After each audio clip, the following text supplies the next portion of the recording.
Sure. Okay, so now that we've virtually come to the end of the sessions on Kerala, I mean, you thought you were going to get all of India, but there's no way to do all of India. There's something like over 30 different genres of performance in India. Wow. All over the place. They're very different. I've once upon a time, I took a long tour that went all the way around India, and I encountered things that I had never seen before. In one section in Rajasthan, the western state in India between Pakistan and the central part of India, there was a guy that did a study, and he claimed there were 30 different genres of performance in that state alone. So it's just quite remarkable to think about what's there. What I would like you to do is maybe to jot down things about similarities and differences in the chat box and send it out to everyone so that each one of you's done something in that connection. But what I want to do as part of this day's activity is I think you should look at what is similar and what is different about Kudiyattam and Kathakali, different from each other. What's different from these genres to the West? How does that compare to what you see in the West? And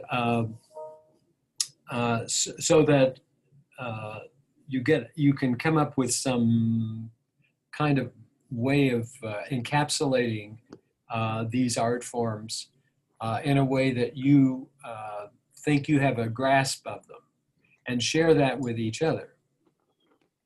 So that what we've got is a set of, through the chat box to everyone, we've got a connection with these art forms. Ignore the Cameron play. Cameron was a professor at Stony Brook who is head of the acting program at Iowa, John Cameron. And he was also a playwright, is also a playwright. He's still functioning there. In any case, I made a mistake today and I couldn't get rid of this off of this chat thing, so just forget about it. In terms of what I'm likely to ask you next week, so I'm going to suggest to you that at this point in time, I've developed multiple choice questions and answers, and true and false answers, and probably short answer. So no essays at this point to be worried about.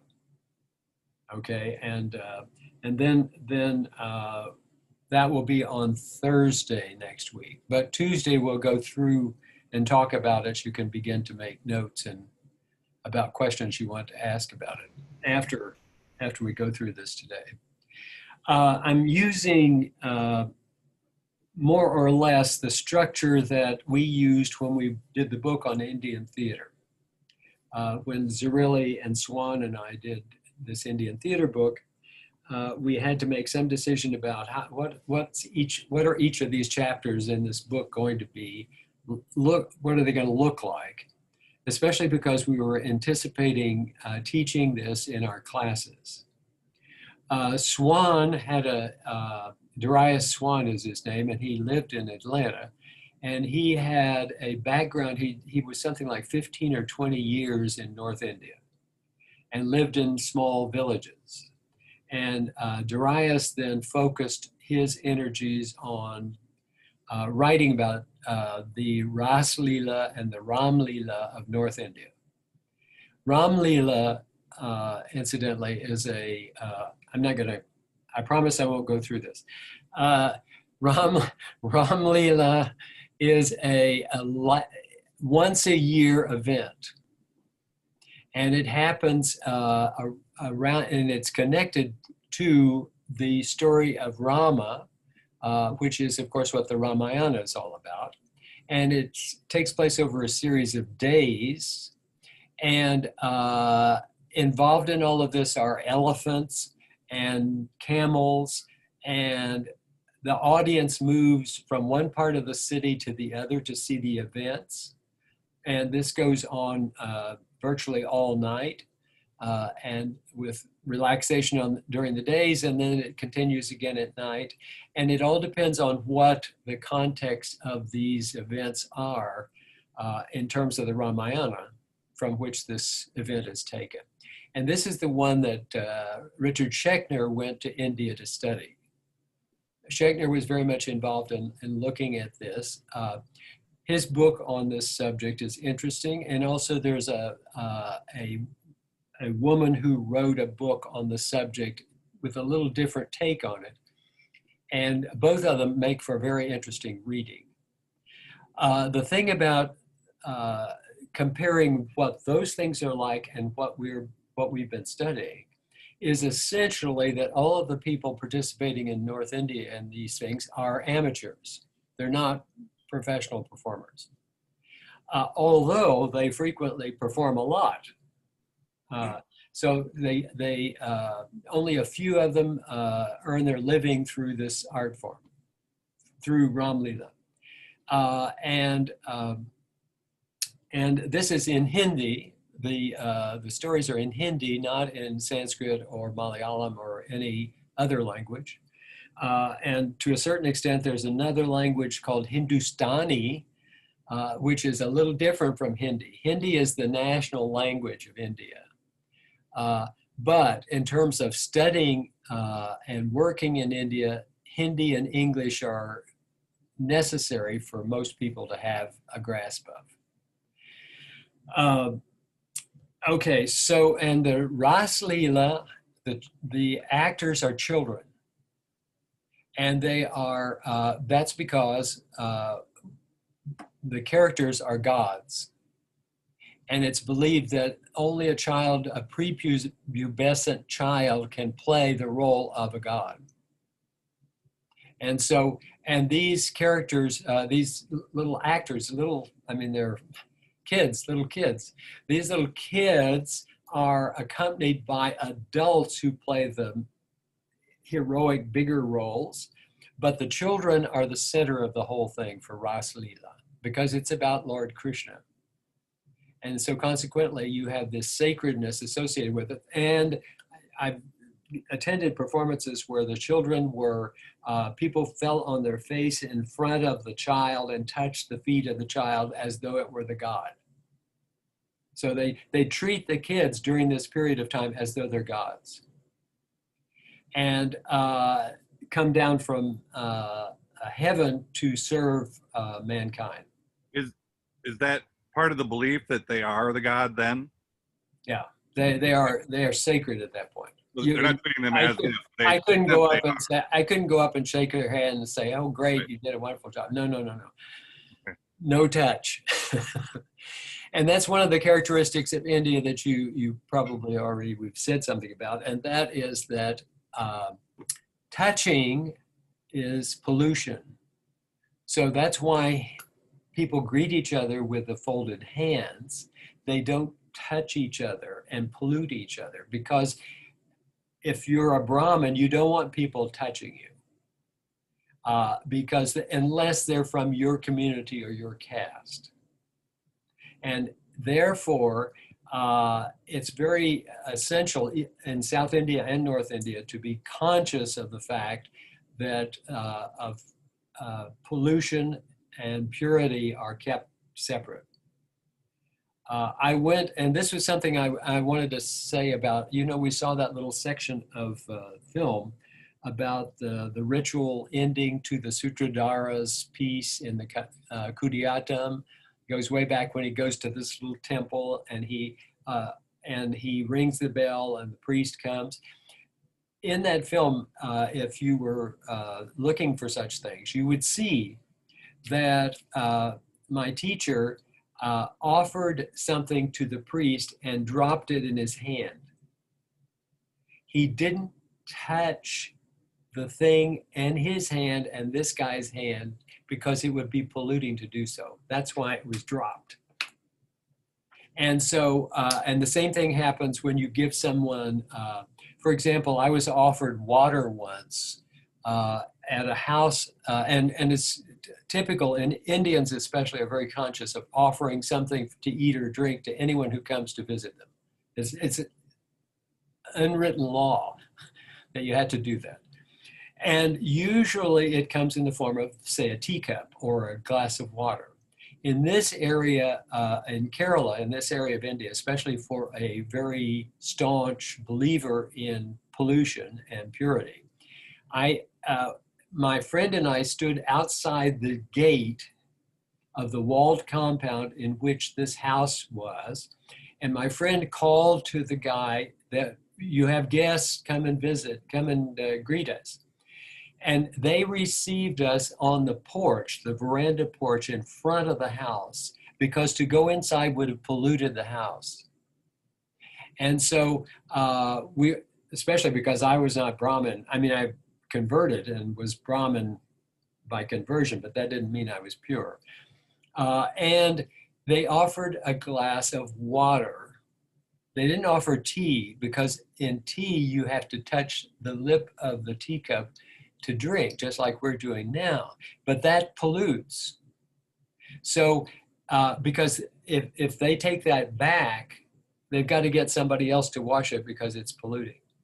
So what you do is you pour water like this into your mouth so that the stream is not connected to your body.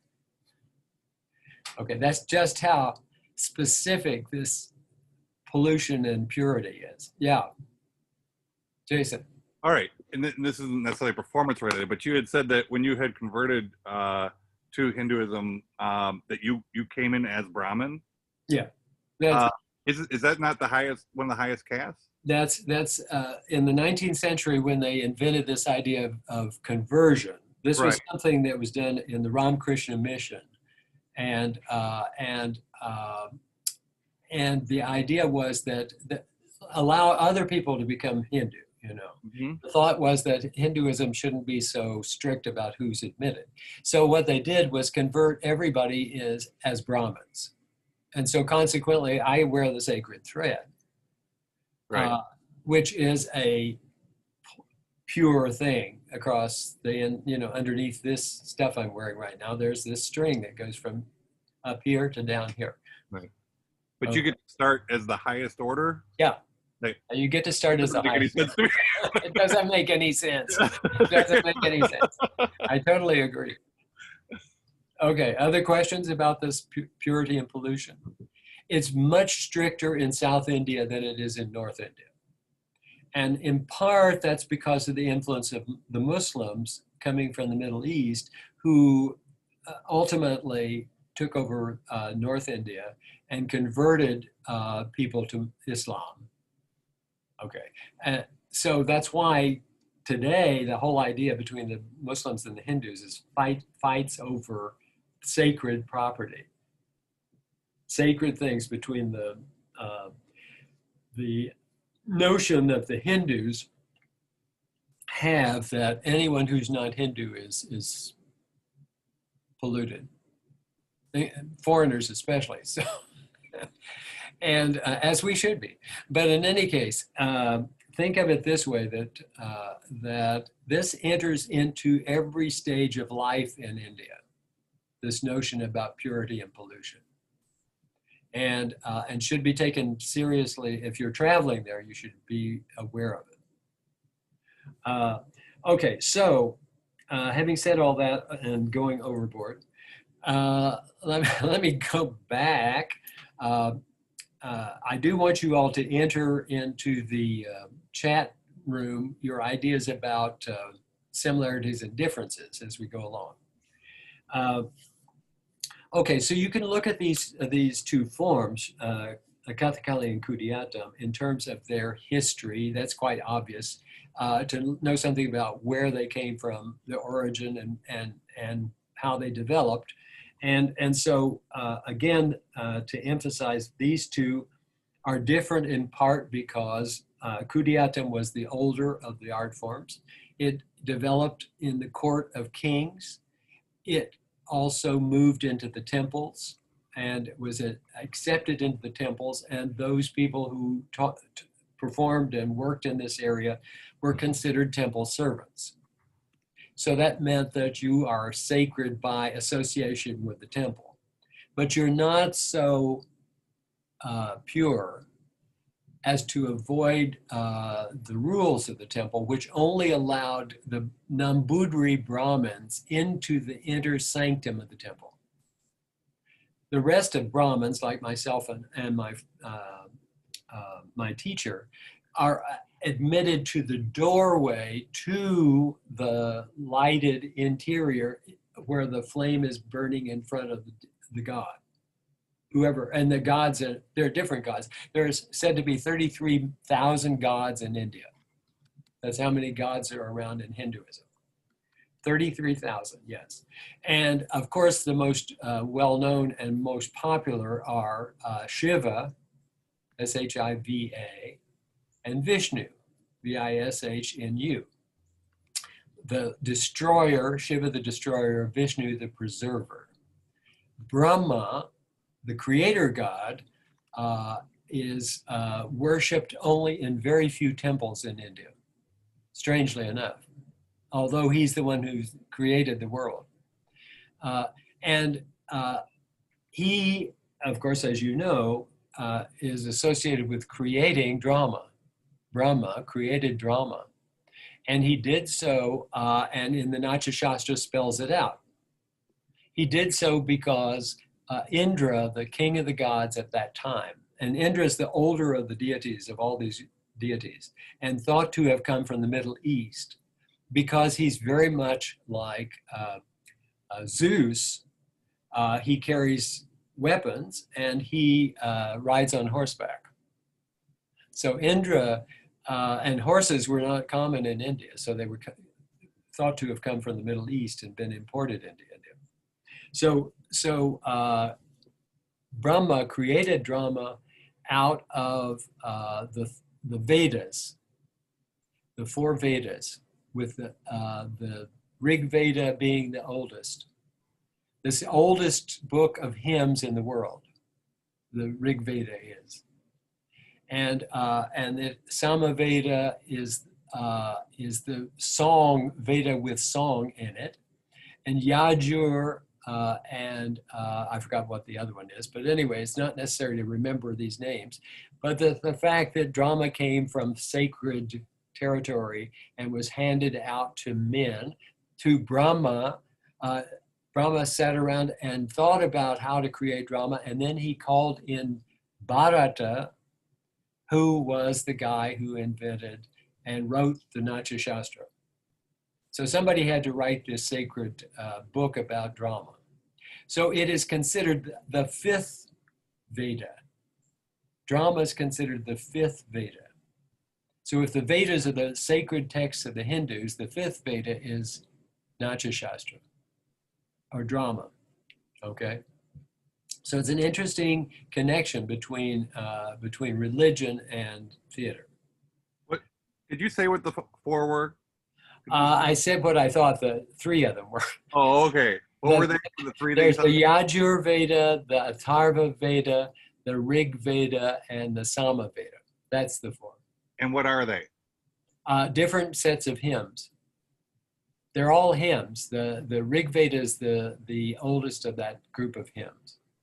And they center around certain kinds of information. Like, for example, they center around things like the lightning that comes down from the sky, the rain, all these things have, and like the river, all those are associated with figures in the Rig Veda and these other art forms. Sama is the one that's most commonly associated with song, and is thought to have influenced the way the actors used language in the performance. Also, the context in which Kudiyattam sets its place is on a specific stage with characteristics, which we've already gone over, and which I would review if I were you, just so you can see what the stages were like pretty much they follow along the path of the construction of ancient stages, because we don't have any existing, unlike in Greece and Rome, we have at least partial stages and buildings that were thought of as theater buildings. We have things that were crumbling down, but they're still there. In India, there's no such thing as that. There's no, and it's in part possibly because the earlier ones were made out of wood and decayed, or when the Muslims came in, they tore them down and used them for something else. But essentially, it's only in Kerala that we have some older form of theater structure. So the Kutumbalam, as I've shown it to you, is a specifically designed space that imitates the middle-sized rectangular theater used in ancient times. So although if you look at all of the existing buildings, there are only 16 of them still in existence. Those buildings, and they're in the temple compounds, they're not outside the temple compound. So they're inside the temple compound, and if you're the god facing one direction, the theater should be down to the right-hand side so that the actors can perform for you because you're the god who gets the entertainment. It's not the audience they're giving entertainment to, even though in fact it is, but it's for the god these offerings were made. When they're done in the temple nowadays. Nowadays, of course, so few of these performances are done in temples. And this is because of independence of India. In 1947, after India became independent, there were restrictions on who could own land, etc. The temples in ancient times were the central, it's sort of like the church, the Catholic Church, in that you've got something like St. Peter's, and out of that springs all of these various buildings in different parts of Europe and America and all over the world that are connected to Catholicism. The home church is in Rome. In India, the temples in these various states, there were usually huge temples and they had much land and much property. Because of the influence of communism in Kerala, the communist government put a restriction on how much could be owned by a temple. And the rest of it was to be owned by people who were working the land. So anybody who was actually on land working for somebody, that land didn't belong to the people who owned it, it belonged to the people who were working it. So they changed the whole dynamic. And so the temples didn't have any, at that point, didn't have any resources, financial resources. So they had to essentially say to the actors, you just have to wait to get paid, you're not going to get paid. You can come and perform your ritual things for us, but you're not going to get a lot of money out of this. And so that's why the actors today have made this transference into the category of classical theater. Kudiyattam is considered a classical theater form because it's performed for people all over the world outside of the temples. And that's where they make their money, is through this sort of, in fact, Madhu just sent an invitation to donate to our performances in Kerala. And they have a way for doing that. So anyway, so that should tell you that we're now into a different stage altogether of what it means to perform Kudiyattam in Kerala. Kathakali never had all that stuff. Kathakali was not associated with temples. They were associated with wealthy landowners and rajas who owned companies. So essentially, they were not interested in, they were interested in having performances or giving performances, and sometimes they were done in temples.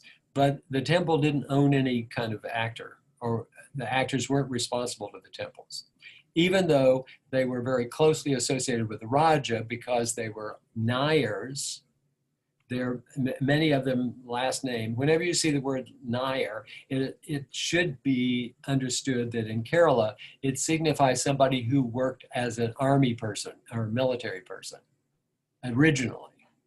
People who fought wars and stuff. And they belonged to the Raja. The Nairs were a part of that court of the kings.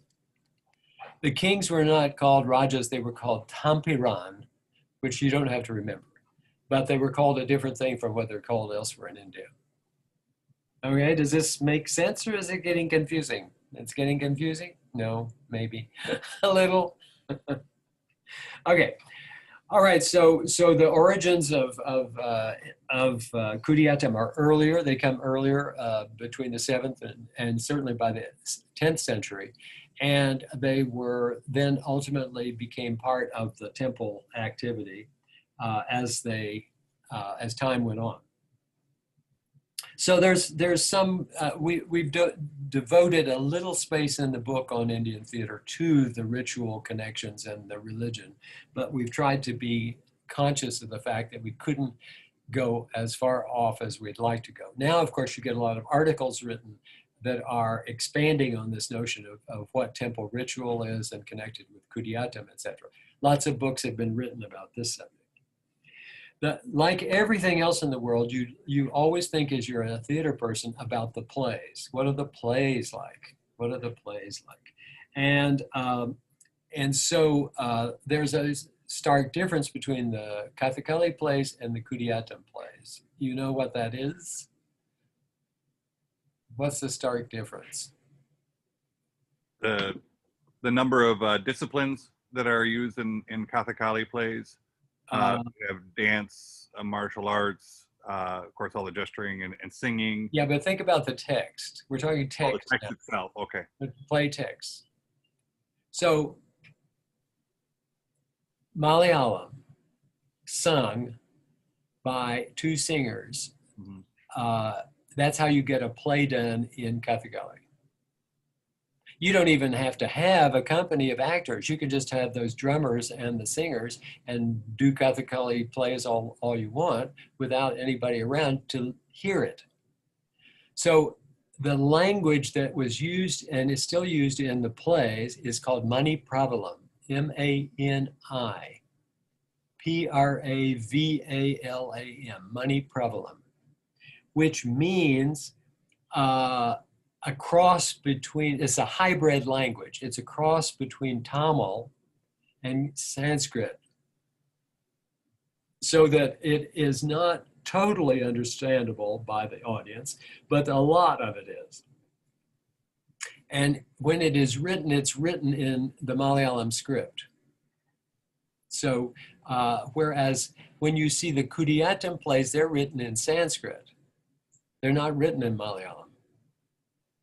What is written in Malayalam, and old Malayalam at that, are the acting manuals.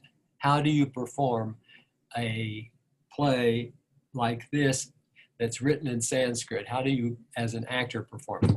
So you've got two different approaches to the writing. The first one is that the Kudiyattam people adapted the plays from the ancient Sanskrit and turned them through the description of how you perform them, through that, written in Malayalam, that's how they train their actors and performers. It's through those little, and these were all written on palm leaf, incised on palm leaf. And you can still see some of them in different parts of India. The earliest Sanskritic plays were found in Turfan, Russia, the plays of Bhasa, B-H-A-S-A. And those came because it was hot and dry, and the leaves would not deteriorate under those circumstances. So that's why they were saved and are so valuable today. Okay, so plays. Try to think of what are there other differences between the plays in Kathakali and the plays in Kudiyattam, and the way they're performed. And so the way they're performed, of course, translates down into the acting category of things. We thought to ourselves then, we have to have things on training. So training is extraordinarily important. One thing that needs to be considered is that the arch person who understands how to perform the art is the teacher. The teacher is the one who knows. In other words, they don't have people who can just suddenly out of the blue, like we do, become actors or even become film stars or television celebrities or Bollywood stars that who walk on and can interpret something and go on. No, no, no, you can't do that in these two art forms. This is a life commitment to be able to perform in these two art forms. And so consequently, you don't have what happens in the modern theater in India, in which case it's very much like the modern theater in India is very much like our modern theater. It looks a lot like it. And they know a lot about our Western plays. They know about all sorts of things. They know about Shakespeare for one thing, and they often interpret Shakespeare in India, in performance, in the cities. It's all city performance things. And that's called what Brandon describes as the elite theater. That is theater for educated people, by educated people. So you guys are elites. And hey, go figure. In any case, so training is the teacher's job. And as in no, if they don't want to train you, they're not going to. And in no, this happens a lot. I asked the guy that came and taught us at Michigan State about performance, and he said that he was accepted into studying no, but it took a year before he was taught anything. They just simply said, sit over here and watch. They didn't say, get up and do, or here's a little scene, play that. No, no, no, no. And it is so true that, and there are fables about this that I'll tell you about when we get to know. But in any case, the whole idea here is that the actor needs to be thoroughly trained in voice for the Kudiyatam, but not in Kathakali. You don't train voice training for a Kathakali performer, except for those strange yells that they do every once in a while as demons. And they don't have to have training for that. They just have to know, oh, you have to sound a little like this. And they look at what's going on stage with other people and they copy that. But they don't have to go through the training. Kudiyatam, you have to study to chant and connect Sanskrit into the performance. So that means that they have to learn something about vocal training. This is, I think, the least understood thing about Kudiyatam is the voice. If anything, I would say that I have very little knowledge of how the voice is to be modulated through because there's something like 24 different vocal quality things that have to be done. And I didn't study that, or I couldn't do it, basically. That takes years of training. So that Sanskrit is taught to the actors. And then, of course, the teacher has to imbibe the discipline of body training, just as it is in martial arts, and physical exercises in the proper time, and the massages that must be done, the eyes, the face, the hands. All of that has to be trainable. The body movements, the so-called dance in Kathakali, are specific to Kathakali and not used in Kudiyatam. They're just not used. What also is different are the gestures, because there's some things about gesture language in Kudiyatam that I'm still trying to figure out the difference between one teacher and another, and why some teachers use a different kind of approach to doing certain movements. So I'm going to put me on speaker. Okay. But I've got, how come Jason's on there? Hello, Jason. Let's see if I can get me on there. No, no, no. No. Well, we'll go back to this. All right. The reason I want to do this is essentially in Kudiatum, you, for example, the body is depicted this way in one art and this way by another teacher. Okay, same thing, same meaning. That's what body is. Okay, or this for long ago. This is long ago. I was taught just to do this. I wasn't taught to do this little fancy thing with the thumb and forefinger and turn it and then change the gesture as you're going up. So my teacher taught me one way, and Madhu, who I work with, does a different way. They don't seem to worry about all that. Yes. Maybe there is similarity between the way that, the way that martial arts is taught by different instructors as well. There's like an ownership and a brand. Yeah. Goes along with the movement. Yeah. Is that really what is going on there? I think the families, remember these are families there were 16 families, now they're down to 8 or whatever it is.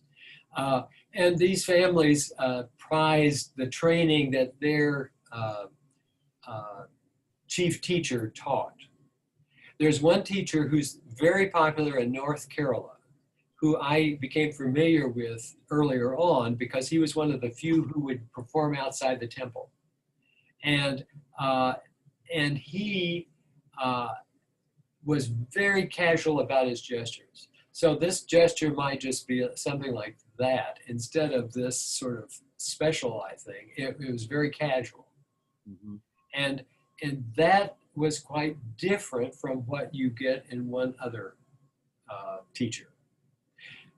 Also remember that Kerala performances are up and down the coast of Kerala, so there's several hundred miles between teachers that could have resulted in differences that happened over time. Kathakali is different in terms of the nature of the way the languages are performed, so that they're very clean. You heard it the other day when you heard the sound of the drums. Okay, so it's all very crisp and has a drum beat here and a drum beat there that helps you to translate between one thing and another. There's a difference. Here is the gesture for husband that I'm going to do. Okay, so the left hand is like a bow and the right hand is thumb and forefinger above it, and it goes like this and drops. Can you guess what this is? Be bold. This is husband, remember. Okay, in Kathakali, it's that. So Kathakali is really big in terms of gestures, very big.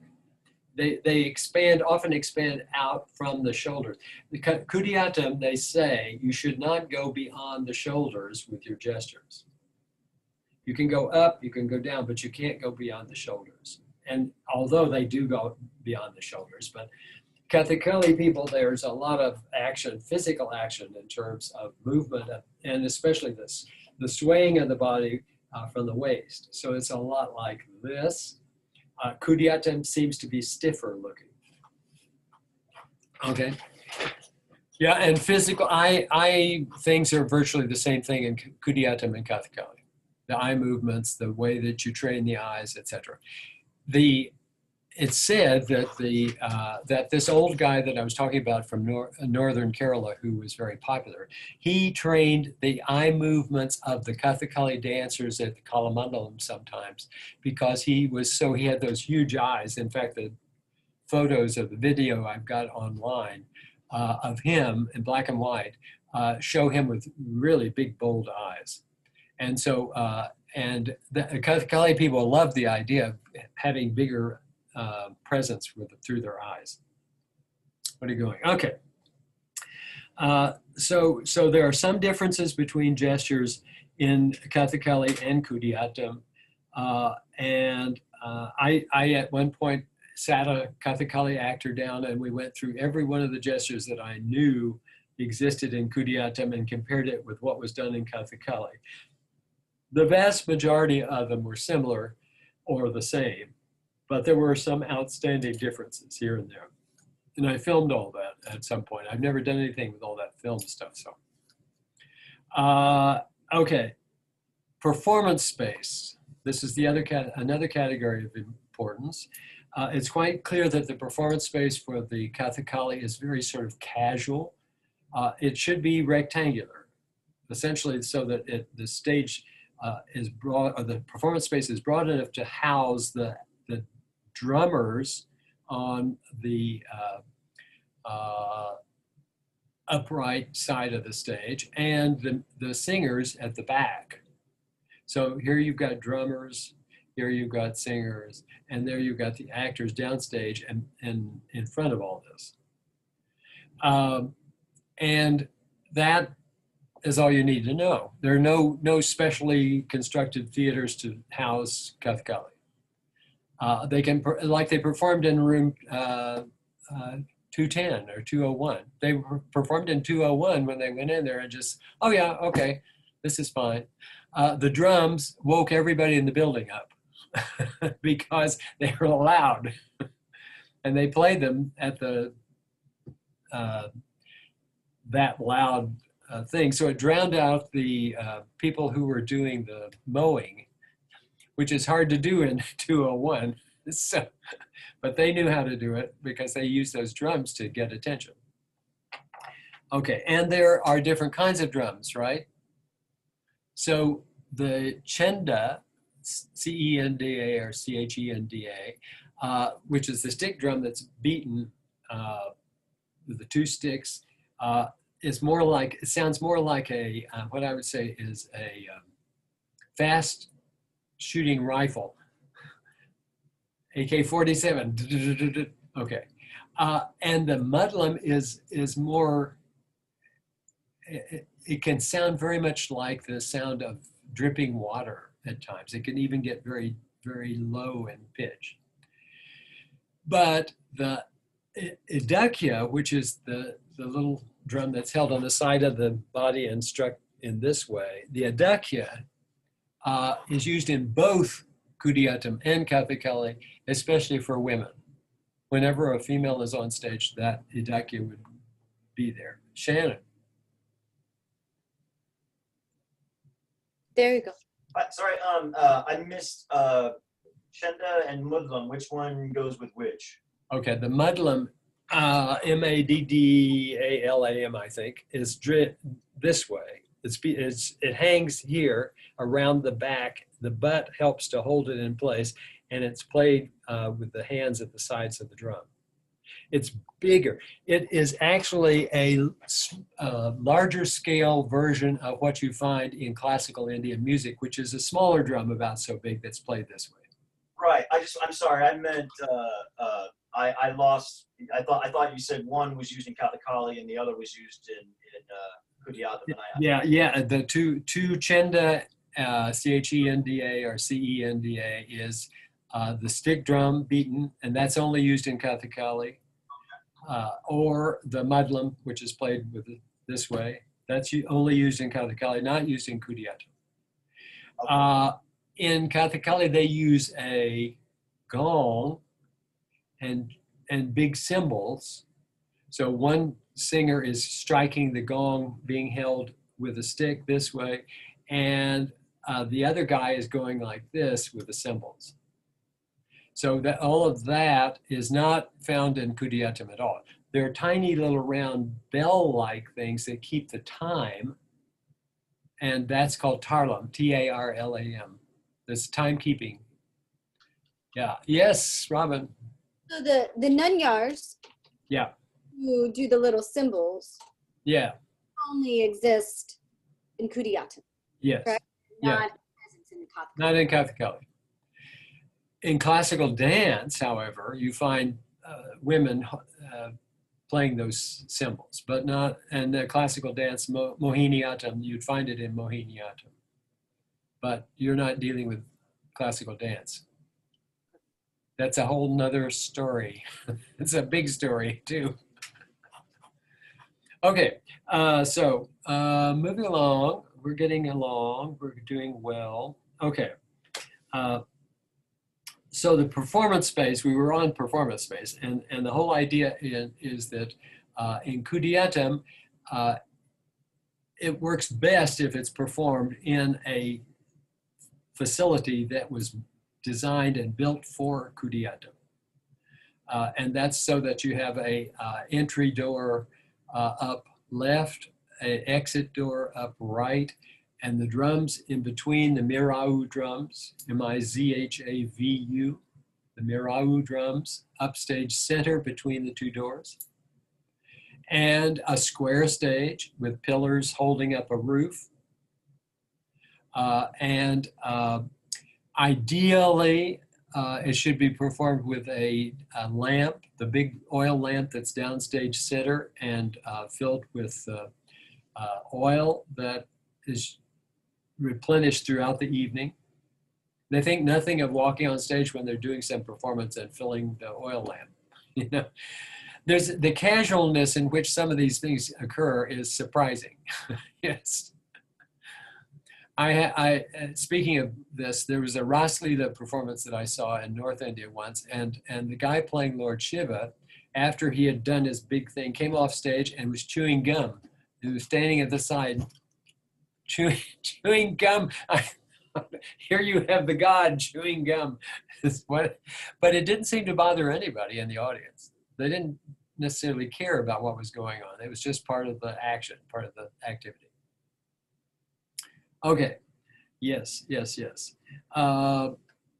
And the context in which performances take place is important to consider too. So in Kathakali, these are often done as somebody pays for the company to come and perform, and usually it's a flat fee that's given, and money is handed out to the company manager, and people who want to see Kathakali come, and usually it's on some special occasion, and it is done for the whole community because it's so loud when you hear it.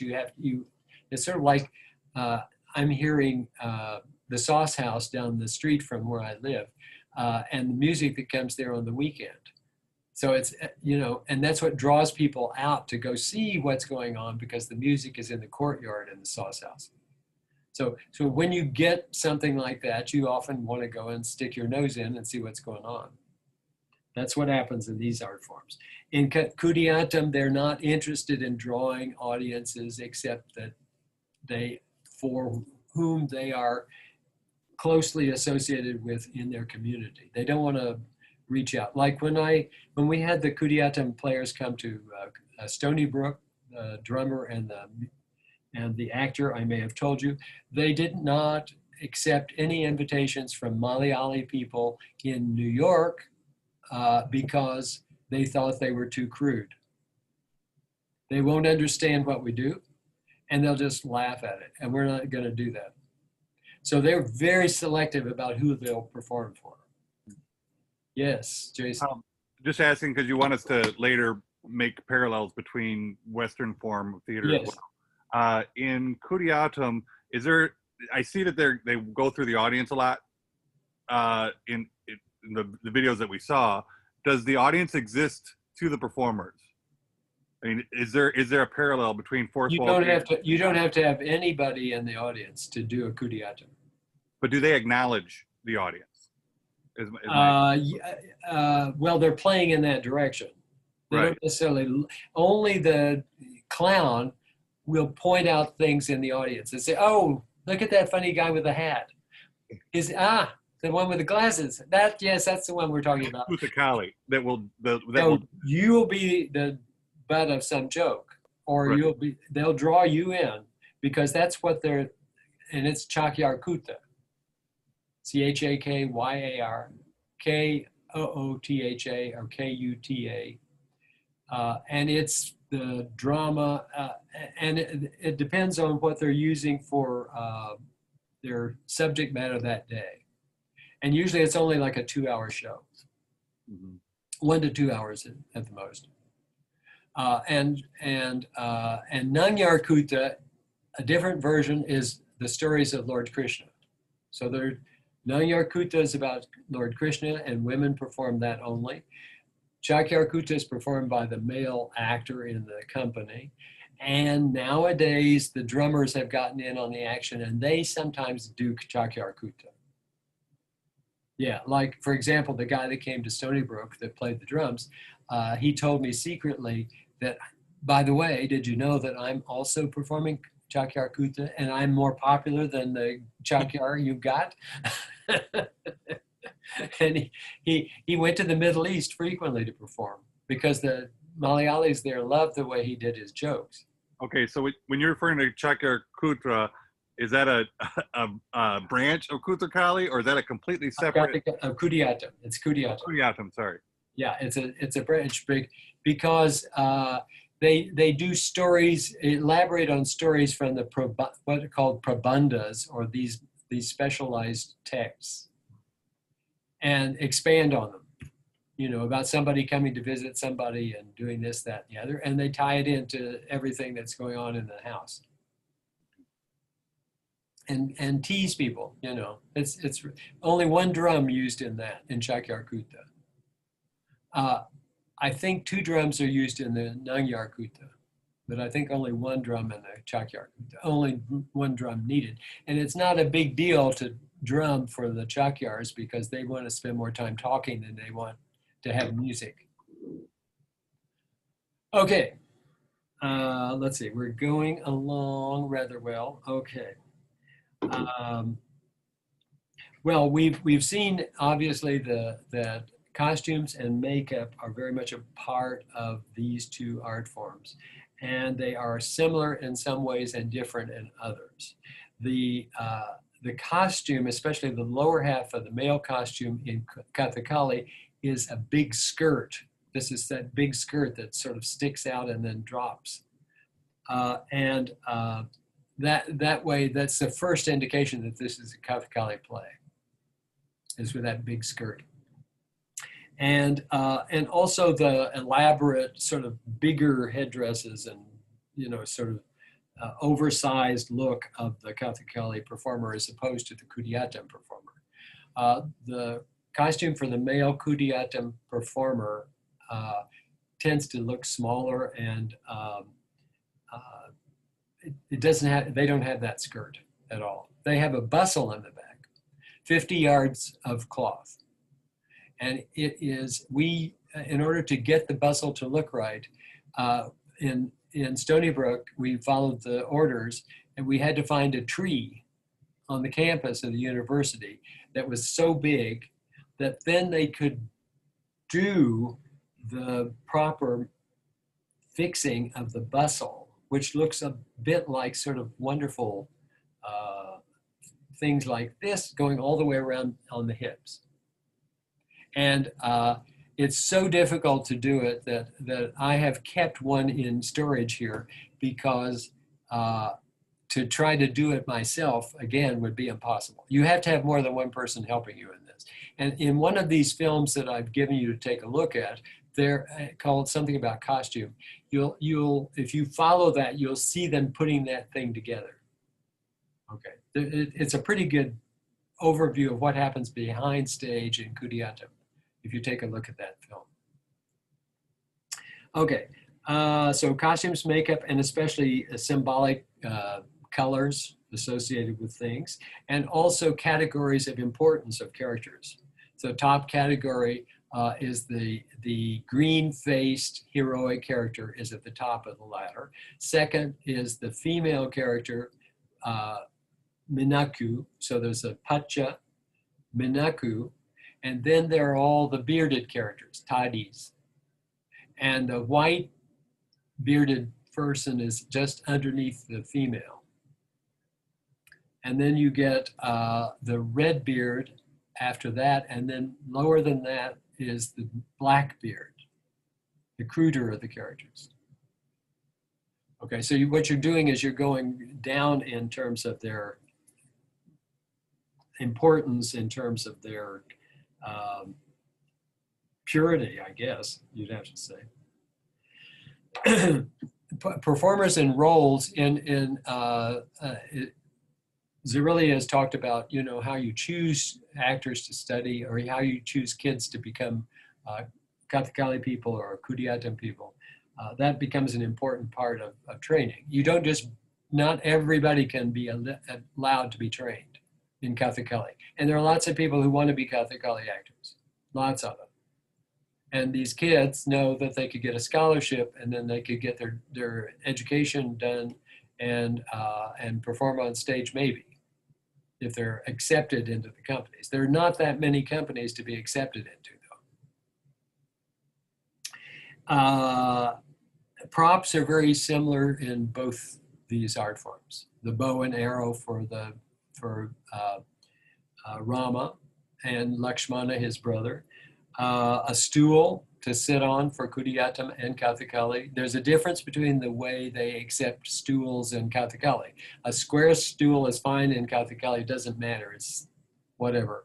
And a very elaborately constructed round-topped stool is used in Kudiatam.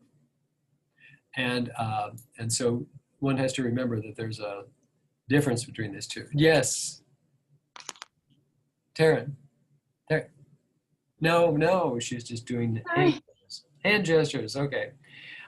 Stage conventions, there are a lot of stage conventions that are unique to each one of these art forms, especially when you get large number of characters on stage in Kathakali. It's like a panorama of fantastic looking characters.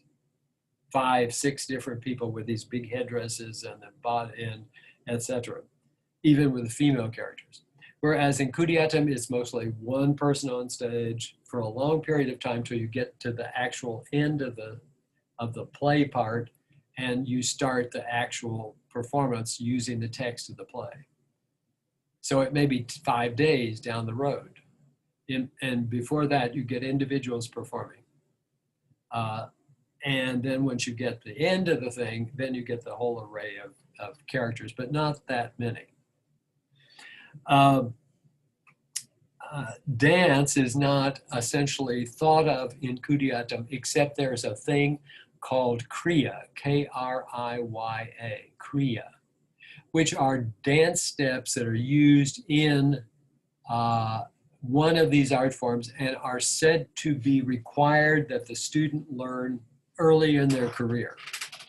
I do not look at them and say, oh, that's dance. It doesn't look to me like it's dance. The Kathakali people, I even look at some of the performance on stage and I'm not sure I think that's dance. To me, dance is, you know, a much more, they're often physical, graceful, sometimes not. But if you look at Indian classical dances, you'll see the difference between Kathakali and these individuals. They look very different. But that's, you know, personal taste, I think, coming out, not necessarily how they conceive of it. Okay, music, of course, we've already talked a bit about. So you just need to remember that musical accompaniment for performance is crucial in both arts, as it is for most arts that are associated with classical traditions. Music is there, or folk traditions. There are special kinds of music used in this big outdoor thing that I was telling you about, Ram Leela in North India. Drums and singing. In fact, in Ram Leela, this is something like a 30-day performance. The entire text of the Ramayana is chanted behind the performance. And it's done over loudspeakers. So in one part, you hear loudspeakers text of the Ramayana, and here you see the actors performing on stage with another set of musicians doing things associated with the characters in that scene. So all of that stuff is going on. In Ras Leela, it's dance and song. So you see all that and hear all that. Many art forms in India, in the villages, are especially musical. They have a lot of music associated with them. I think that's because they attract attention through the music. All right, a few more things. Support. I would look at the performance structure of both mine and Zarili's descriptions of what we saw day by day when we were sort of reporting on what we were experiencing. In part trying to be, to give you a sense of what it's like to go to one of these things. And sometimes people will go to one event and then they cancel 2 more and then come to the 4th or the 5th, or they come to the last event. They will show up when the clown character is on stage in Kudiyata. That they'll do, because the clown character speaks in Malayalam. And so the clown character can hold forth and make lots of fun of things going on, and they will be happy about that. So Chakyar Kuta is quite popular with the public, but you can find a Kudiyatam production in which you have 5 people and 5 or 6 people will be in the audience because they're not interested in that.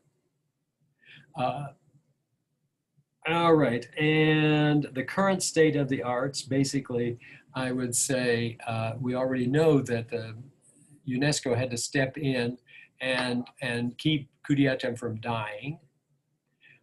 In Kathakali, there's no need for that because Kathakali is popular and can take care of itself. It's like Kabuki. How much longer that's going to be true, I can't say, because with the advent of television, and television's very seen all over India and the villages everywhere. And of course, now with the phones that you can carry around with you and see a performance on a phone in India, farmers go through the fields in these old carts pulled by bullocks with a cell phone. So it's very strange for us to see it, but it's very true. That's what they do nowadays. Religion and rituals have a place in all of this. I wouldn't necessarily say that I think that the Kudiyatam performances are religious. Even though they deal with the Ramayana or events in the Mahabharata, I don't see them as religious in and of itself. In other words, trying to stir up interest in, they just tell stories that are familiar to the audience. That's what they're up to. I don't think they're up to trying to make the audience do something. The rituals, however, usually the actor does things that are associated with rituals. Like, for example, if you saw the drummer put the oil lamp, start the oil lamp, the drummer usually backs away from the oil lamp as they're going upstage in a Kudiyatam performance and then turns. That's because of the sacredness of because the fire from that lamp came from the interior in front of the deity and was brought by the drummer to the stage. First of all, going to the green room and lighting the oil lamp in the green room, and then coming on stage and lighting the oil lamp in front of the audience. And that lamp is sacred because it has the fire from the interior of the temple.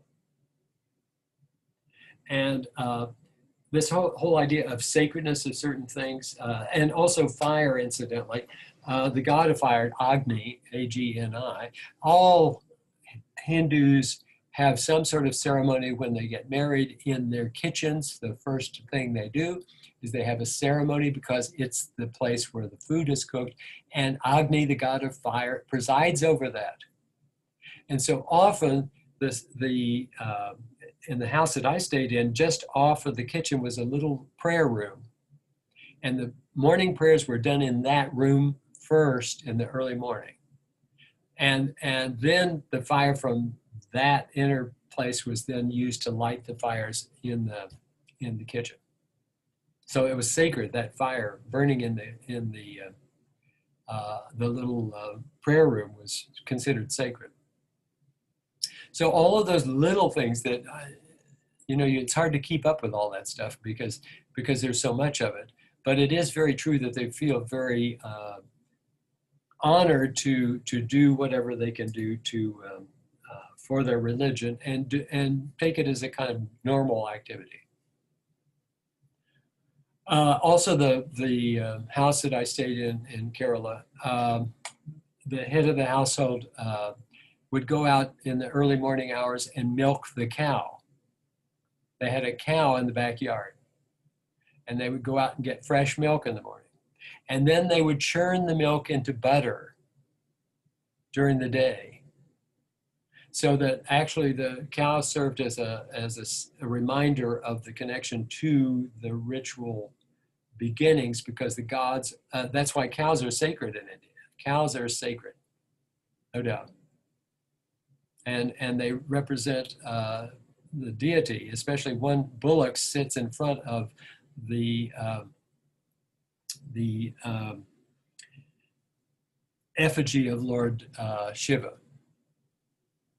And so what we have is a country where religion permeates virtually everything. And in Islam, it's the same way. A different approach to religion through Islam from Hinduism, and a different approach from Christianity to Hinduism and Islam. Yeah. Is there an element of evangelism at all in Hindu? An element of evangelism of converting people? No, that's why when I got converted, I didn't realize I could get converted. Oh. The assumption is that, and you know, I'm not a practicing Hindu. I wear the thread because my teacher gave it to me. So that becomes a part of, you know, what I think I feel like I should do. But it's certainly not from any kind of big religious feeling. And many, you know, also there, you know, you see a lot of, in some of these films, you see a video, you see a lot of guys wearing big beards, Hindus wearing big beards. They are preparing to go on pilgrimage to a place in South India at a particular time of year, when they have to climb this mountain to go up to the top where the shrine is kept. And there are hundreds of them. You see them on the road, either walking or in vans or in cars, and they're having a great old time, and they spend their time preparing. They start by weeks before growing their beards. They can't cut their hair till they get in front of the goddess or the god. It's called Sabrimala, which is a place it's actually in Tamil Nadu, but which is close to Kerala. There are things like this all over India, places like this. And remember, there are other religions too, the Jains in India. There are also, in central Kerala, near the Kudiyatam places, there were, what am I thinking?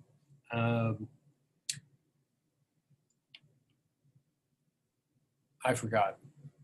It's old age. But essentially, you can't go anywhere where you don't find something that has to do with religion. It's just that India is full of that.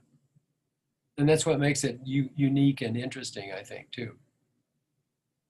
Festival, they have more holidays than any other country I've ever been in. The holidays are all over the place. And so people get out of work, they go here, they go there.